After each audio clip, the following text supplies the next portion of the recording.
Hindi pa cash pa lamang yan, cash. Hindi pa kasama yung mga item na pinamigay. Dalawang portable speaker, wireless microphone, and then mga gitara. So yun. Ako ay hindi na nabunod doon sa rapon at meron pang cash na pinamigay na 10,000. Si Pastor Erne nabunod sa 10,000. Palto. So last year ako po yung nabunod kung organ na yun, yung po yung nakuha ko. So yun po yun. Siya na una.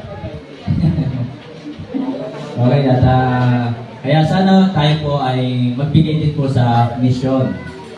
Kasi sabi nga ng isa nating kapatid sa Panginoon ay ang puso ng Panginoon ay nasa mission. Kaya meron po tayo diyang papel na sinusulatan, meron po doon na column or row na para sa mission. So kung ano po ibinigay ay para lang sa offering, yun po ay sa fund lang, sa general fund lang po yung mapupunta. Pero yung sa mission, hindi ko po yun ginagalaw kasi yun ay talaga para sa mission. So ngayon po, ngayong buwang ito ay madadagdagan ng ating susuportahan ng mga missionaries. So madadagdagan. At biyaya po ng Panginoon ay talagang meron po tayong pambigay kasi meron po mga nagbibigay. Meron mga pinagpapala. Okay, so tayo po lahat ay tumayo na po muli. At buksan po natin muli ang ating po mga Bible sa 1 Corinthians 15, beginning verse 50 to 58.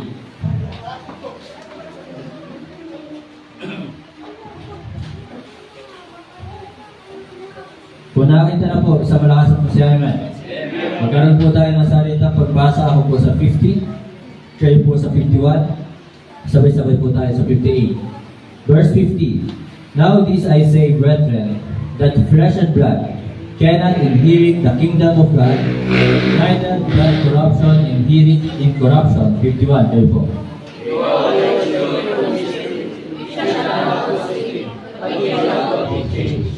In a moment, in the twinkling of an eye, at the last drop, for the trumpet shall sound, and the dead shall be raised incorruptible, and we shall be changed. 53.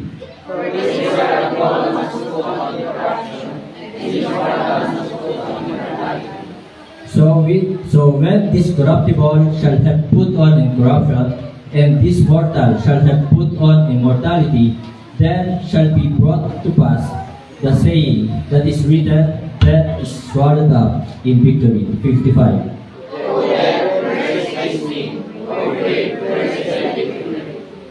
The sting of death is sin, and the strength of sin is the law. 57.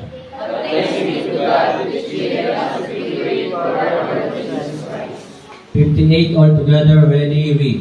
Therefore, my beloved brethren, be steadfast, unmovable, always abounding in the work of the Lord, for as much as you know that your labor is not in vain in the Lord. Tayo po lahat ay makupungki, tayo po ay manalangin. Dakilang Diyos na makapangyarihan sa lahat. Salamat po, Ama, sa oras na ito, na kahit mainit po, ay naririto po kami upang magpuring magpasalamat sa iyo. Upang patuloy na makinig ng inyong pong banal na salita at maglingkod po sa inyo. Patawad po kami sa aming pong pagkakulang, kasalanang nagagawa laban sa iyo, na minsan hindi po namin nasusunod ang iyong mga kautusan.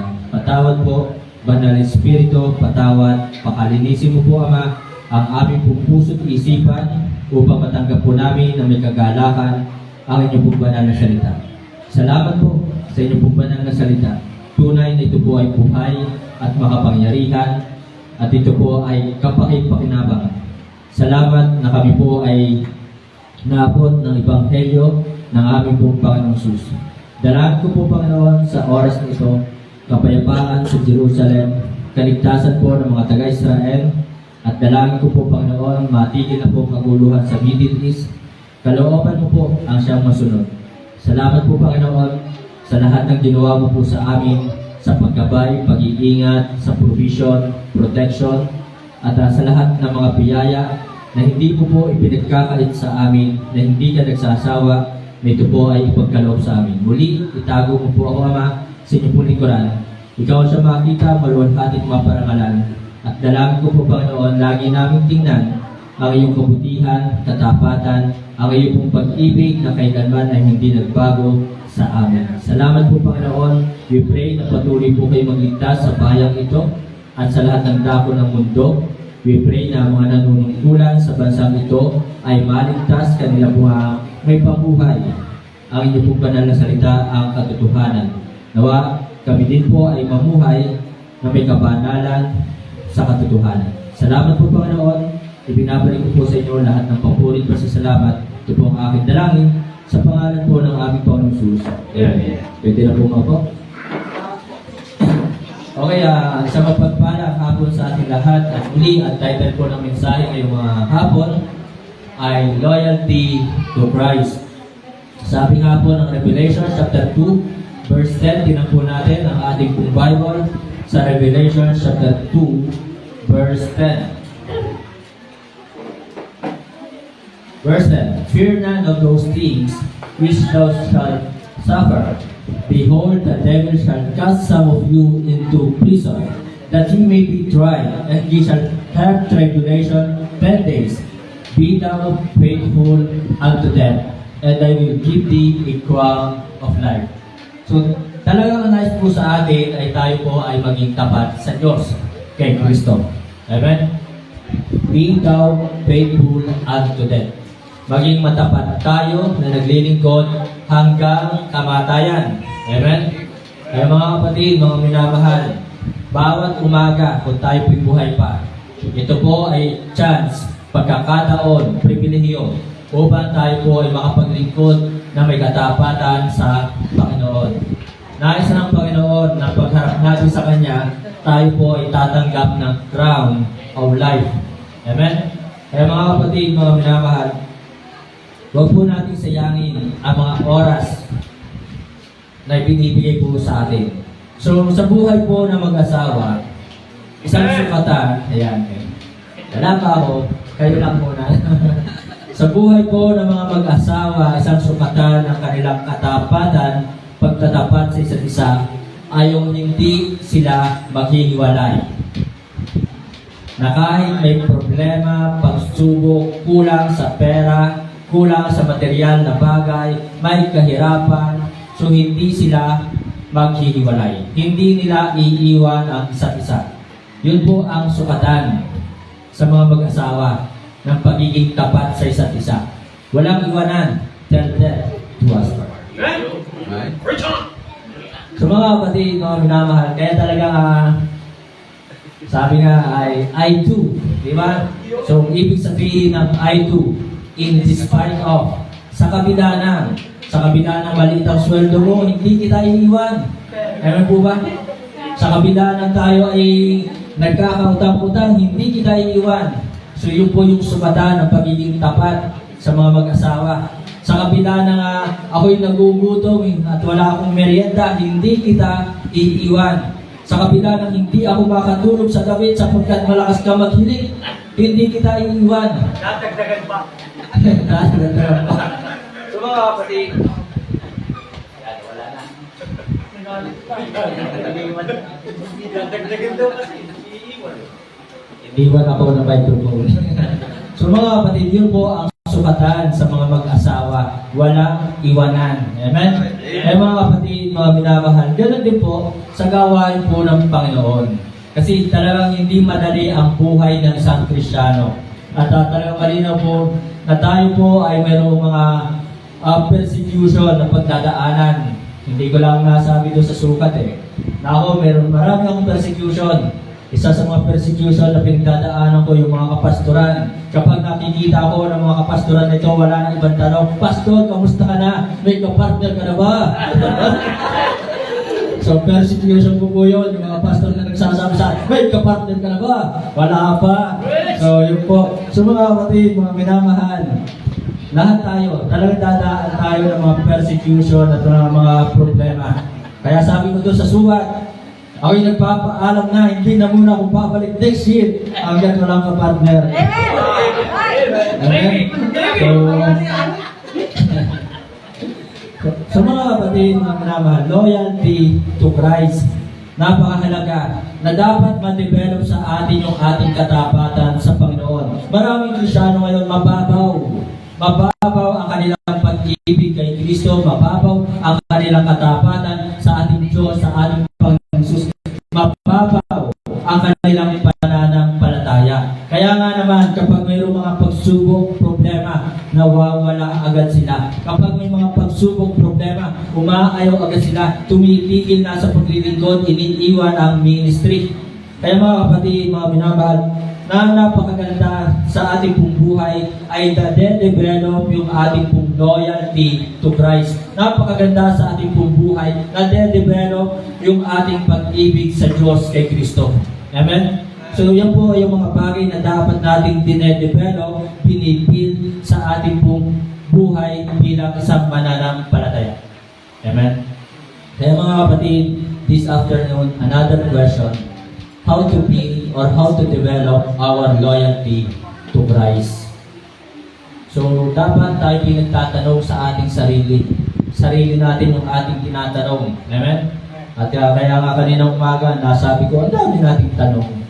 Ang dami nating mga tinatanong, mga buhay na may buhay, tinatanong natin. Pero dapat, isa sa mga tanong natin, paano ko ba ite-develop, palalakasin ang aking pag-ibig, katapatan kay Kristo. Amen po ba? So, tatlong bagay. Muli ay tatlong bagay. So, tingnan po natin ang ating pong Bible sa 1 Corinthians 15, 1-4. So, how to build or develop our loyalty to Christ? Verses 1-4, mga kapatid, mga minamahal. Moreover, brethren, I declare unto you the gospel which I preached unto you, which also ye have received, and wherein ye stand. 2. By which also ye are saved, if ye keep in memory what I preached unto you, unless ye have believed in vain. 3. For I deliver unto you first of all that which I also received, how that Christ died for our sins according to the Scriptures, and that He was buried, and that He rose again the third day according to the Scriptures. So una mga kapatid, mga minamahal, upang ma-develop, lumalim tayo sa ating pong katapatan, pag-ibig sa Diyos kay Kristo, we need always appreciate our Savior.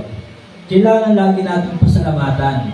Huwag natin hindi pasasalamatan ang Diyos si Kristo sa ginawang pagliligtas sa atin, sa ginawang pagtutubos sa ating mga kasalanan, sa ginawang pagbibigay sa atin ng buhay na walang hanggan, sa ginawang pagsasakripisyo doon sa krus. Lagi natin yung pasalamatan sa buhay po natin. Marami tayong pinapasalamatan, mga tao, mga kaibigan natin, mga teacher, mga kung sino-sino pa ang ating pinasasalamatan.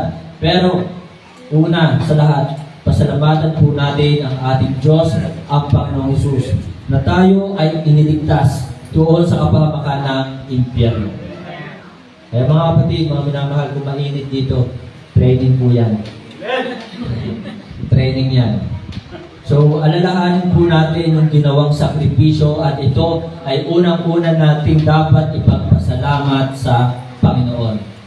Let us always appreciate our Savior. Sabi nga po ng 1 Thessalonians chapter 5 verse 18, and everything give thanks. So nagagawa pa natin na bago tayo kumain, ay tayo nagpapasalamat. Diba? Nagagawa ba natin na tayo bagong matulog, ay tayo nagpapasalamat. Nagagawa ba natin na pagdating natin sa bahay, ay nagpapasalamat tayo sa Panginoon na tayo iningatan. Nagagawa pa natin na pagkagising sa umaga, tayo nagpapasalamat na sa Panginoon. Nagagawa pa natin na tayo magpasalamat sa mga biyaya na tinatanggap natin sa Panginoon. And everything, give thanks, for this is the will of God in Christ Jesus concerning you. So ito po yung nakikita ko para ma-develop yung ating pong pagtatapat, katapatan sa Diyos kay Kristo. We need always appreciate our Savior. Kasi sa ganung paraan po, mapupokus yung ating paningin doon sa mga biyaya, kabutihan, katapatan ng Diyos ni Kristo sa ating buhay. Amen? Na tayo po'y talaga makikita lagi natin ang kanyang pagtatapat. So, always appreciate. Mga kapatid, paano ba natin masasabi tayo nagpapasalamat sa Panginoon? Paano ba natin? Sa salita lang ba? Sasabihin natin, ng Panginoon, salamat. Ganun lang ba? Wala ba tayong gagawin na para sa Panginoon? So, paano natin ipapakita sa napakaraming tao? Sa mga tao na sa paligid natin, paano natin may papakita at masasabi sa kanila, tayo ay lagi nagpupurit, nagpapasalamat sa Panginoon. So mga kapatid, para may pakita, we need to offer our time. Una, dapat laging meron tayong oras sa Panginoon. Amen? Kaya mga kapatid, mga minamahal, nakakalungkot kung tayo matagal ng Kristiyano, pero wala pa rin tayong oras para sa prayer meeting. Nakakalungkot kung tayo matagal ng Kristiyano, pero yung ating oras kapag araw ng linggo ay hati. Di ba? Umaga lang tayo aaten, hapon lang tayo aaten. So mga kapatid, mga minamahal, hindi tayo nagiging tapat kay Kristo kung ang ating oras ay nahahati pa sa napakaraming bagay. So mga kapatid, mga minamahal, Sunday is Lord's Day at dapat nakaka-attend din tayo ng ating prayer meeting. Dapat meron din tayong oras para magbahagi ng Word of God. So gamitin ang inyong mga cellphone, i-post sa Facebook yung salita ng Diyos, i-send sa mga messenger yung salita ng Diyos. Amen po ba? Sapagkat isang araw, yan pong pagsesendin nyo, pagpapadala ninyo ng salita ng Diyos, kung kanino man, hindi nyo man yung kilala, parang araw, mayroon po yung bunga. So we need to offer our time. So ang Diyos, si Kristo, ay hindi kailanman nawala ng oras sa atin. Bakit buhay ka pa ngayon? Kasi may oras sa iyo si Kristo. Bakit malakas ka ngayon? Kasi may oras sa iyo si Kristo. Bakit maganda ka ngayon? Kasi may oras sa iyo si Kristo. Di ba? So may oras po ang Panginoon sa atin. Hindi po siya nawawala ng oras sa atin. Amen? Pero mga kapatid, bakit wala tayong sakit? Bakit tayo nakakauwi ng ligtas? Ako'y nagpapasalamat sa Panginoon sa pag-iingat niya sa akin sa pagdadrive. 2 gabi na ako po ay puyat sa pagdadrive. Noong isang umaga ay 1:00 na ako nakauwi. Then nito Sabado na madaling araw ay 2:00 ako nakauwi. Pero salamat, nandoon ang kanyang pag-iingat. Kasi si Kristo mayroon laging oras sa atin. Hindi siya kailanman nawala ng oras. Amen? Kaya nakakalungkot sa mga Kristiyano, walang oras para sa Panginoon. Walang oras para sa gawain ng Panginoon. Walang oras para sa ministry. So mga kapatid, mga minamahal, hindi ito kalabisan. Hindi ito kalabisan kung tayo aaten maghapon. Hindi ito kalabisan kung tayo aaten ng prayer meeting. Hindi ito kalabisan kung tayo ay mag-aakay ng kaluluwa. Hindi kalabisan kawala ng ating load kung tayo po ay magbabahagi ng mga Word of God sa messenger. Amen? Kaya mga kapatid, mga minamahal, we need to offer our time. Upang masabi at makita na tayo pinagpupurit nagpapasalamat sa Panginoon. Salamat, mga Friday ay nagkaroon kami ng soul winning ni Syra sa mga teacher. Syra, ba't ka nandiyan? Dito ka. Walang gigising sa'yo dyan.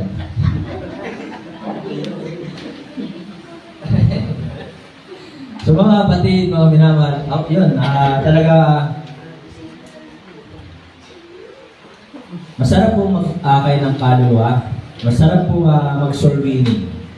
Kaya sana, kung kayo po talagang Kristiyano at tinanggap ninyo si Kristo, ay tayo po ay mag-akay ng kaluluwa. Amen? Sana isang araw, sa sunod na linggo, mapapatize na yung magulang ni Brother Andrew. Diba?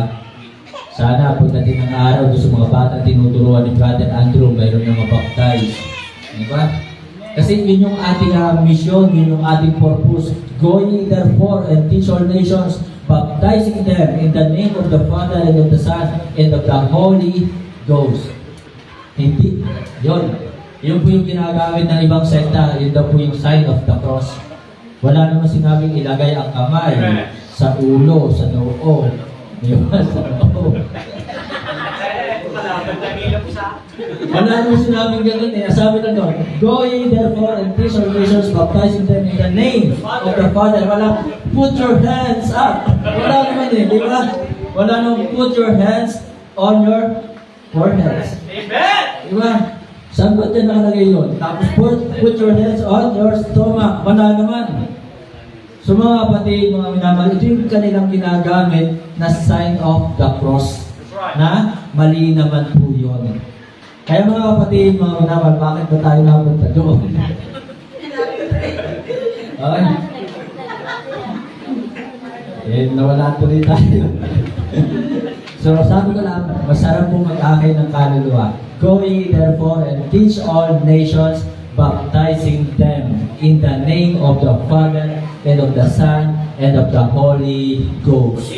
Kaya sana, isang araw, lahat tayo magkaroon ng bunga. Ano po ba? Kaya pag-pray natin ang ating mga mahal sa buhay, ang ating mga kaklase, kaibigan, kapatid, kamag-anak, katrabaho. So yun po mga kapatid, mga minamahal. Alam nyo, ako'y nalulungkot eh. Ultimo mga bata, talagang nakakalungkot, natuturuan sila ng mali. Try mo, subukan nyo. Mag-akay ng kaluluwa. Ayaw nilang tanggapin si Kristo bilang Panginoong tagapagligtas. Mga bata yun. Bata pa lang. Ayaw nilang manampalataya kay Kristo na si Kristo ay tunay na Diyos. Pinabasa ko na yung talata sa Bible, 1 John chapter 5 verse 20. Brother Edwin, pakilagay nga 1 John chapter 5. Buksan ang yung mga Bible sa 1 John chapter 5 verse 20. So hindi sila maniwala. Anong tibay na kanilang paniniwala sa maling paniniwala? Di ba? So pinabasa na yan. And we know that the Son of God is come and hath given us an understanding that we may know Him that is true, and we are in Him that is true, even in His Son Jesus Christ. This is the true God and eternal life. Malinaw naman sinabi na salita ng Diyos, this is the true God. Pero yung dalawang batang iyon, isang 14 at isang 12, dahil naturuan ng mali, ay hindi nila yan tanggapin na si Kristo ay tunay na Diyos. Kaya talagang ang galing nila mag-disciple sa mga bata, train up a child. Kaya lang ang itinuro ay mali. Diba? Kaya mga kapatid, mga minamahal, anong ginagawa natin? So kailangan ipakilala si Kristo bilang tunay na Diyos, Panginoon at tagapagligtas. So we need to give our time. Kung talagang tayo po ay nagpapasalamat at ang pagbibigay ng oras ay magagawa natin yan kung tayo po mayroong oras sa prayer meeting, meron tayong oras na sumamba maghapon, meron tayong oras na makinig na salita ng Diyos, meron tayong oras na manalangin, meron tayong oras na mag-akay ng kaluluwa. Kaya salamat kahapon, ilan tayo? 7. Kasama ko. Yan, yung mga sundalo ni Kristo. All board, Diba? all board. Mayroong sundalo, mayroong sundala. Yung sundalo, lalaki, sundala, babae. Okay? So, 7 po kami, si Brother Ali, si Brother Ed, si Brother Edwin, ako, si Bernadette, si Ate Kat, si Ate Ruth. So, sila po yung mga kasama. At dahil nahiya naman ako, dinala ko sila sa lumihan. Pinagbigyan ko yung kanilang kagustuhan. Pastor, gawin na lang tayo. O sige. Huwag ka nang bubunot, ako na. Ako na. At wala namang wallet eh. Hindi naman nagtatala ng wallet yung mga okay. Ako na raw, ako na. Wala ka namang wallet, Brad. Okay. So yun po. At hindi lang yun. Pumunta pa doon sa isang kapatiran. Pagpunta doon. Kayo di kumain na? Opo. Kumain na po kami ng lomi. Eh, alam mo ng tinapay. Aba, yung tinapay. Parang dinaanan ng bagyo. Kumain na raw, busog na raw. Nakakita ng tinapay, nagtak din eh. Tapos hindi na ng spaghetti. Aba, ay ka na, hindi kumain na. Ay kain pa rin yan ng spaghetti. Walang kabubusugan talaga ang baptisan. Baptits nga, baptits. Baptits pala yun. Kaya pala. So mga kapatid, mga minamahal, kung tayo po'y talagang nagpapasalamat sa Panginoon sa kanyang kabutihan na ito, na tayo po'y iniligtas, tinupos ang ating mga kasalanan, dapat mga kapatid, mga minamahal, lagi tayong may oras, ibinibigay natin ang ating oras, panahon sa Diyos kay Kristo. We need to offer our time to the Lord. We need to offer that talent na mayroon po tayo. So, sana madagdagan ng choir. Sana yung mga hindi pa nag-special number dito na kumakanta diyan. Kanina may kumakanta, may nagpaparinig ng kanyang boses. Sana Ate Ruth, turuan mo. Diba? So sana tayo po ay makaawit sa Panginoon. Amen po ba? So, kasi ang pag-aawit ay para sa lahat. At kung ano man yung talento na meron tayo, pwede ka magturo sa mga bata, pwede ka magpiano or mag-song leader. So, yun, naalala ko lang. Isa sa gusto kong pakantahin natin sa may Brother Luis na lang. Hindi natin. Si Kuya Luis. Yung Wonderful Grace of Jesus sa anniversary. Huwag po mawawala yun. Wonderful Grace of Jesus. Sing on! So, Brother Edwin, pagsulat niya, baka makalimutan na isa sa mga kakantahin ng congregation. Para kasi napakaganda, lalo na pa.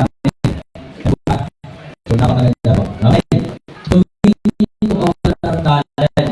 Kung tayo talagang nagpapasalamat sa Panginoon. Kasi lahat tayo may talent. Ewan po ba? Meron tayong talent matulog. Di ba? Meron tayong talent kumain. Di ba? Masaya naman. Oo, mahirap kaya kumain. Pinagpapawisan niya. Di ba? Nakakain laang, pinagpapawisan niya. Para baga ang bigat ng pinasan. Oo, sadya naman, mahirap yun. Okay? So, lahat tayo, meron tayong talent. Amen? So, saan natin gagamitin yung talent na galing sa Diyos? Saan? Kaya mga kapatid, mga minamahal, yung ating lakas dapat pinapagamit sa gawain ng Panginoon kay Kristo. Meron tayong talent tumugtog, di ba? So, kaya sana ay hindi lamang isa, dalawa, o tatlo. Sana ay yun nga, balang araw, pag-pray nyo, mayroong tutugtog ng flute, mayroong tutugtog ng, anong sinabi ni Kuya Luis ng isang araw, Bandoria. Bandoria, hindi ko alam yun kung ano yun. Tsaka yung biling. Sana mayroong tutugtog ng biling. Amen po ba? Kasi kung magkakaroon dito ng iba't ibang instrument, mga kapatid, mga minamahal, napakaganda ng ating music. Diba? Siguro sasabihin mo, Pastor, nasa langit na ba ako? Diba? Ganun po yun eh. Napakaganda kung napakaraming instrument. So yun po mga kapatid, mga minamahal, we need to offer our talent sa Panginoon. And then, kung talaga tayo pinagpapasalamat sa lahat ng ginawa ng Diyos ni Kristo sa ating pong buhay, kung talaga sinasabi natin tayo pinagpala ng Panginoon, hindi man sa pera, di ba? Hindi man sa material na bagay. So mga kapatid, mga minamahal, we need to offer our treasure. Kailangan tayo po talagang giver sa gawain ng Panginoon. Amen po ba? So, kasi sabi nga, it is bad yun, more blessed to give. Saan ba? Pakilagay nga nun, singit lang yan eh. It is more blessed to give than to receive. So alam nyo, hindi kalugihan ang magbigay sa Panginoon. At ito nga po ay investment. Kaya sabi, more investment, big in return. Tama po ba? Eh tinan nyo, subukan nyo mag-invest sa isang company. Kapag maliit ang iyong investment, aasa ka, malaking babalik sa'yo. Diba? Maliit din ang babalik sa'yo. So sabi po dito, mga kapatid, I have showed you all things, how that so laboring ought to support the weak, and remember the words of the Lord Jesus, how He said, it is more blessed to give than to receive. Kaya mga kapatid, mga minamahal,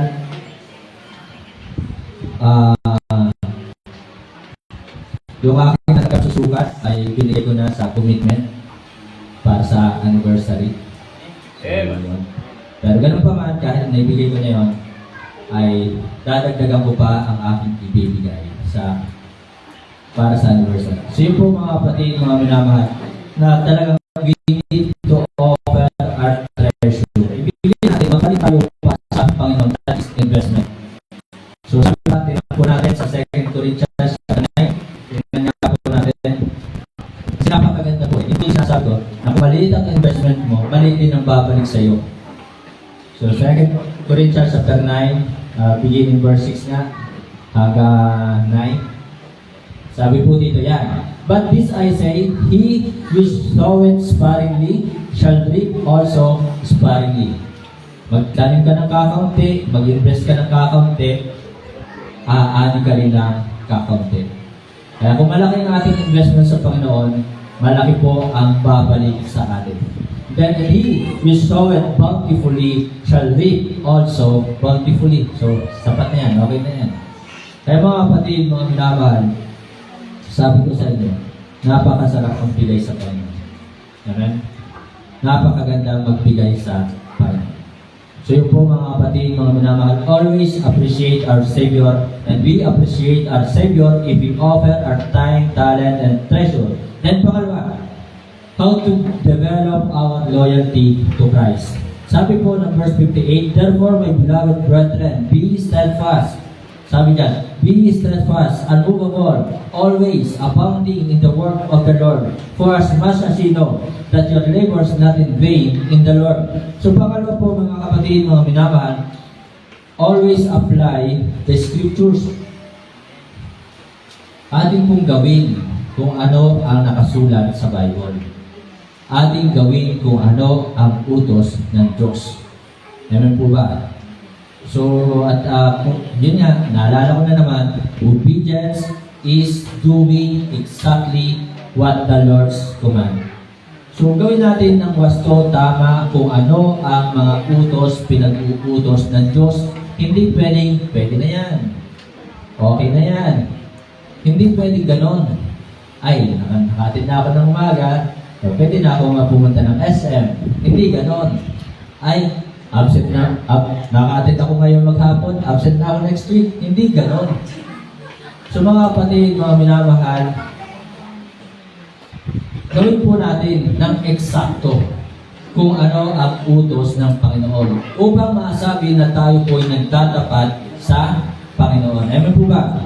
So yun po, always apply the scripture. Sabi nga po ng Matthew 7, 24-25, tingnan nyo po ang inyong pong Bible. Sa Matthew chapter 7, 24 and 25. Therefore, whosoever heareth the sayings of mine and doeth them, I will liken him unto a wise man which built his house upon a rock. And then at 25, and the rain descended, and the floods came, and the winds blew. Kahit dumating ang baha, kahit yan ay mayroong scandal diyan, kahit yan ay ghost project, kung talagang ikaw ay sumusunod sa salita ng Diyos, di ba? So, hindi ka madadala ng baha. So yun po, sabi dito, and the winds blew and beat upon that house, and it fell not, for it was founded upon a rock. Kaya mga kapatid, mga minamahal, ang isang Kristyano, kahit ang daming pa niya mga ghost project, kung ikinagtatapat sa Panginoon, hindi ka maapektuhan. Amen po ba? So yun po mga kapatid, at sabi pa po na James chapter 1 verse 22, but be doers of the word and not hearers only, deceiving your own selves. So mga kapatid, kung tayo nakikinig lang, hindi natin sinusunod na salita ng Panginoon, niloloko natin ang ating sarili. Hindi ang katabi mo. Di ba? Hindi si pastor, kundi ang ating sarili. Hindi ang Panginoon. Hindi natin maluloko ang Panginoon. Di ba? So, but be doers of the word and not hearers only, deceiving your own selves. Mga kapatid, mga pinamahal, it is useless without application. Oo, maghapon ka nandito sa church, Umaattend ka pa ng prayer meeting. Oo, nagbabasa ka ng Bible day and night. Oo, nagpe-pray ka. Pero hindi mo naman tinutupad, ginagawa ang salita ng Panginoon, hindi mo sinusunod, it is useless. Amen po ba? Without application, it is useless. Ano mangyayari kung tayo tagapakinig lang? Wala. Kaya mga kapatid, mga minamahal, hindi magbabagong buhay natin. Kahit tayo ay laging nakikinig na salita ng Diyos, present tayo lagi, na tayo hindi nag-a-absent, pero hindi natin ginagawa yung ating mga napakinggan na salita ng Diyos, walang mangyayari sa ating buhay. So yun po, it is useless without application. It is unyielding or stubbornness without application. Alam niyo, kung hindi talaga natin ginagawa salita ng Diyos, katigasan na ng ulo yan. Gusto niyo ba masabihan? Tigas naman ang ulo mo. Diba? Yung mga anak na hindi sumusunod sa magulang, matitigas ang ulo niyan. Yung mga anak na hindi sumusunod sa magulang, matitigas ang ulo. Tayo na mga Kristiyano hindi sumusunod sa mga salita ng Diyos, matitigas ang ulo. Amen? Kaya mga kapatid, mga minamahal, pangit yung mga sabihan ng matigas ang ulo. Ano? Di ba? Yung bukal. At least masunurin. Di ba? Ano, Brother Jason? Di ba? Yung bukal, at least masunurin. Hindi matigas ang ulo. Yung aray ko. Aray mo. Di ba? Yung now showing or coming soon. Di ba? Sa mga talas. Naantok ba? So, mga kapatid, mga minamahal, yun po, it is unyielding stubbornness without application. Kung hindi natin ginagawa ang salita ng Diyos, matigas ang ating ulo. Amen? Kaya sabi nga po na James chapter 4, tinan nga po natin ang ating pong Bible sa verse 4, kung hindi ako nagkakamali, James chapter 4, verse 4. Yea, adulterers and adulteresses, know ye not that the friendship of the world is enmity with God. Whosoever therefore will be a friend of the world is the enemy of God. So yan po mga kapatid, mga minamahal, kung tayo po'y patuloy sa kasalanan, hindi sumusunod sa utos ng Diyos, tayo po ay nakikipag-away sa Diyos, ibig sabihin po niyan, talagang matigas ang ating ulo. Amen? Kaya mga kapatid, mga minamahal, without application, it is useless, it is unyielding, and then, sunod, it is ungodly. Sasabihin natin tayo mga Diyos, tapos hindi naman tayo sumusunod sa utos ng Diyos. Hindi po ganun ang pagiging mga Diyos. Di ba? So, it is ungodly. Ito po ay pagiging hindi mga Diyos kung hindi natin ini-apply ang salita ng Diyos sa ating buhay. It is ungodly. Kaya mga kapatid, mga minamahal, kung sinasabi natin tayo mga Diyos, kasi ang dami nagsasabing mga Diyos, pero nagnanakaw sa Diyos. Nagsasabing mga Diyos, pero ang ginagawa ay pangmundo. Sinasabing mga Diyos, pero nag-PPI. Diba? Nagsasalita ng bad words, tangi, API, boko. Diba? So mga kapatid, yung po na hindi ito pagiging maka-Diyos kung hindi natin ina-apply ang kanyang salita. So, we need to apply upang masabing tayo po'y tapat, loyal to Christ. So kung walang application, hindi masasabing tayo tapat. Amen? Kung walang application, hindi masasabing tayo nagtatapat sa Diyos kay Kristo. Last, mga kapatid, mga minamahal,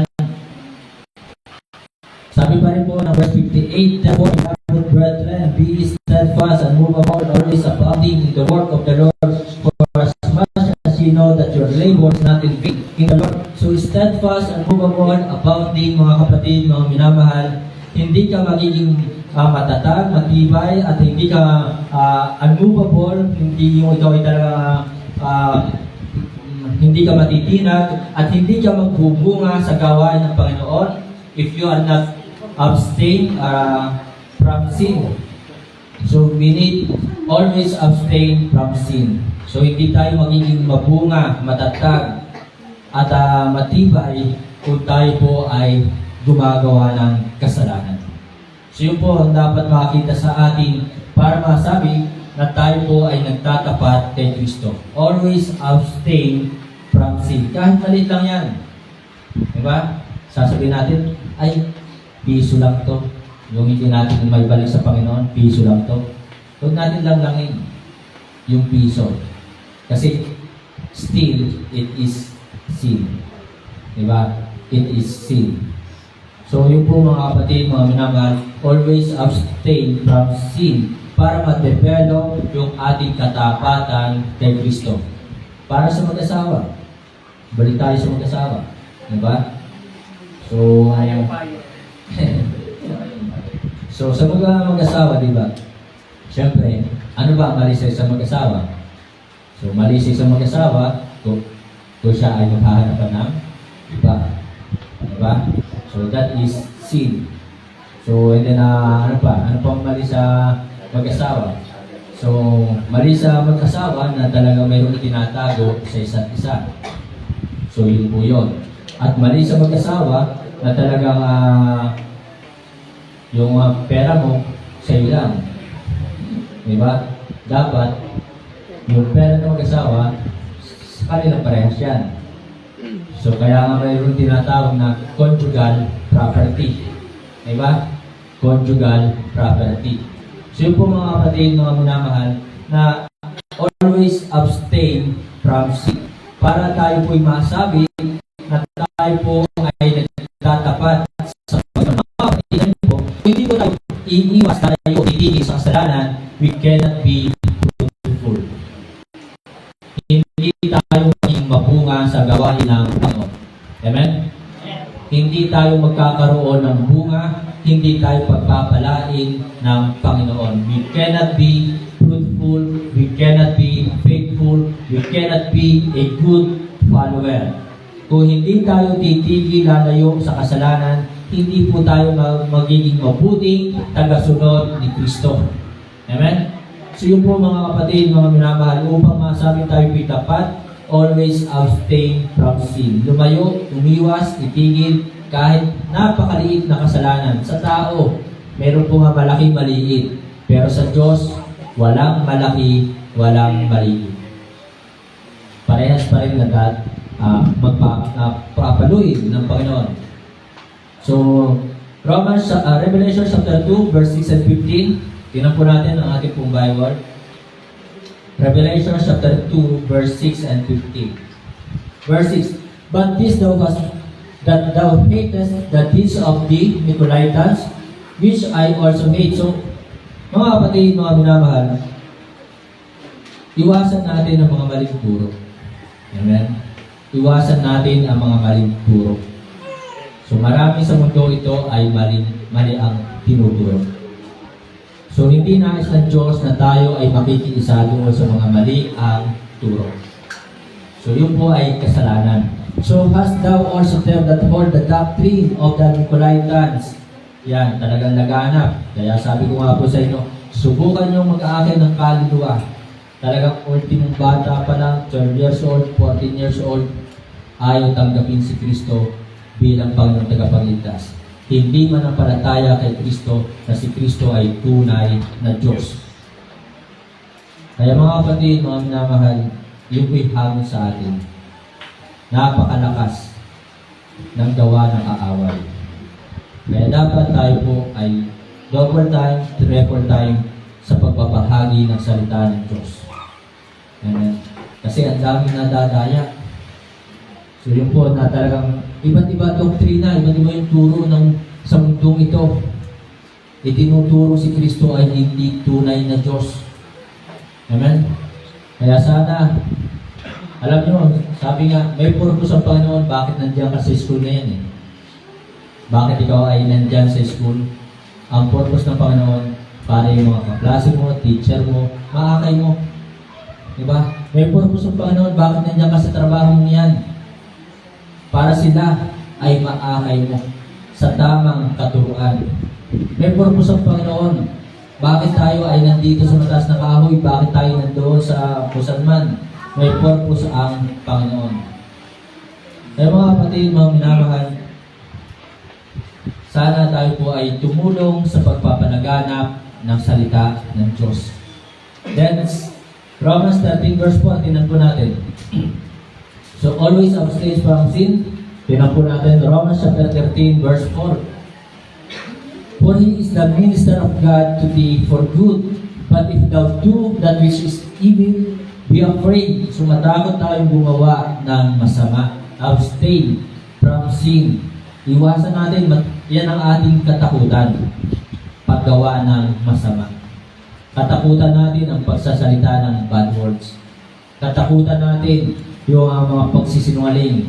For he beareth not the sword in vain, for he is the minister of God, a revenger to execute what upon him that doeth evil. So, kung tayo po mga kapatid, mga minamahal, Kristiyano, gagawa ng masama. Ang sabi po dyan, a revenger to execute what upon him that doeth evil. So, wala pong exempted. Wala pong exemption po diyan. Kaya nga, kahit pastor, kung magkasala, talagang meron pong kabayaran. Ano po ba? So yun po, and then tingnan po natin ang ating Bible sa Psalms 26 verse 5. Psalms 26 verse 5. Tingnan niyo po. So ang Diyos po ay galit sa kasalanan. I have hated the congregations of evil. So galit po ang Panginoon. Tinapupunan ng Panginoon ang mga gumagawa ng masama, evildoers, and will not sit with the wicked. So yun po mga kapatid, mga minamahal, I have hated the congregations of evildoers and will not sit with the wicked. So, kaya tayo dapat iwasan din ang kasalanan. Then, 34 verse 21, Brother Edwin. Psalms 34 verse 21. Ang ibang tao, dahil nga wala kay Kristo, sila po'y tuwa-tuwa sa kasalanan. Evil shall slay the wicked, and they that hate the righteous shall be desolate. So yung po mga napupuot sa matutuwid, mga napupuot sa gumagawa ng mabuti, ay mapapahamak. Magigiba, masisira. Kaya mga kapatid, kung ang ating mga kapatid ay gumagawa ng mabuti, praise God. Amen po ba? So purihin ng Diyos kung ang ating mga kapatid, kung ang bawat isa gumagawa ng mabuti. Then, tinan po natin, Proverbs 8:13. Proverbs chapter 8, verse 13. Brother Edwin, matatapos na tayo. The fear of the Lord is to hate evil. Amen po ba? May takot ba tayo sa Panginoon? So, kung tayo pitakot sa Panginoon, tayo ay mapupuot sa paggawa ng masama. Mapupuot tayo sa masama. Is to hate evil, pride. So, kung tayo po may takot sa Panginoon, dapat wala na tayong pride. Amen? Salamat. Wala yata nag-celebrate ng Pride Month. Walang nag-celebrate ng LGBTQ. Diba? So, purihin ang Panginoon. So, pride and arrogancy and the evil way and the froward mouth do I hate. So, yung mga bibig na masasama ang pananalita ay ayaw ng Panginoon. Ayaw ng Panginoon. Sabi po dyan, kaya bantayan natin ang ating bibig, mga kapatid, and the froward mouth do I hate. So, yung mga masasama ang bibig, hindi naman kailangan lagyan niya ng lipstick para gumanda. Di ba? Yung ibig sabihin lang po niyan, yung mga masasamang lumalabas sa ating pong bibig, ay galit po dyan ang Panginoon. Amen? So, salamat dahil pinagpapawisan at nagpapaypay. Okay, so 13 verse 5. Proverbs chapter 13 verse 5. Last na po. Proverbs chapter 13 verse 5. A righteous man hateth lying. Ang matuwid na tao ay galit sa pagsisinungaling. Amen po ba? So maraming scammer, tuwan-tuwa sa panloloko. At tuwan-tuwa na marami silang naloko. Tuwang-tuwa na marami silang nabudol. So, a righteous man hated lying, but a wicked man is loathsome and coming to shame. So, yung mga tao talagang gumagawa ng masama ay mapapahiya balang araw. Mapapahiya balang araw. So, sa pagtatapos mga kapatid, mga minamahal, 1 Corinthians chapter 15, 58, be faithful mga kapatid, be loyal to Christ. because our labor is not in vain. Our labor is not in vain. Our labor is compensated. Be faithful, sapagkat bayad ang ating pagpapagal, bayad lahat ng ating ginagawa sa Diyos kay Kristo. So our labor is rewarded someday in heaven. Kaya mga kapatid, be faithful. Maging tapat po tayo sa Panginoon. Tayo po ay talagang kukunin niya, bibigyan niya tayo ng glorified body at meron tayong buhay na walang hanggan. Kaya mga kapatid, be faithful. Loyalty to Christ. So tayo po ay tumayo, magtapos sa panalangin. Tayo po kung hindi tayo po manalangin. Ama namin Diyos sa langit, muli salamat po sa inyo po banal na salita. Nawa ito po ay tumimo sa puso't isipan ng bawat isa. Dalangin ko po, Panginoon, na patuloy namin pahalagahan ang inyong pong ministry na pinagkatiwala sa amin. At ngayong hapon po, Panginoon, kami po ay dadako sa aming pong pag-aalala sa kamatayan, pagkalibing at muling pagkabuhay ng aming Panginoon Jesus. Na kami po ngayon ay magpapartake ng Lord's Supper. Dalangin ko po, Panginoon, na kami po ay maging karapat-dapat sa pagpapartake ngayon ng Lord's Supper. Salamat po, Panginoon, sa buhay na walang hanggan. Katubusan kapatawaran ng aming mga kasalanan. Mga kapatid, mga minamahal, habang lahat ay nakayukot na kapatid, magkakaroon po tayo ngayon ng 2 minutong panalangin. Ating pong suriin ang ating pong sarili. Tayo ba'y nagiging tapat sa Panginoon? Kung hindi po tayo nagiging tapat sa Panginoon, ito po ay ating hihingin ng tawad sa Kanya. Upang tayo po maging karapat-dapat sa pagpapartake po ng Lord's Supper ngayong hapon. Kung meron po tayong mga kasalanan na gawa sa Panginoon, ito po ay ating ilapit sa Kanya. Ating po hilingin sa Kanya na pakalinisin ang ating pag-isipan at pantayan ang ating mga pananalita. Habang natin mayroon ang ating po seryosohin ang pagpapartake ng Lord's Supper. Iwasan po natin ang pagbibiruan. Ito po ay ordinances ng ating pong Panginoon. Hindi po ako anong takda po nito. Ito po ang ordinances na tinuturo po sa Bible. Sa 1 Corinthians chapter 11. Kaya mga kapatid, mga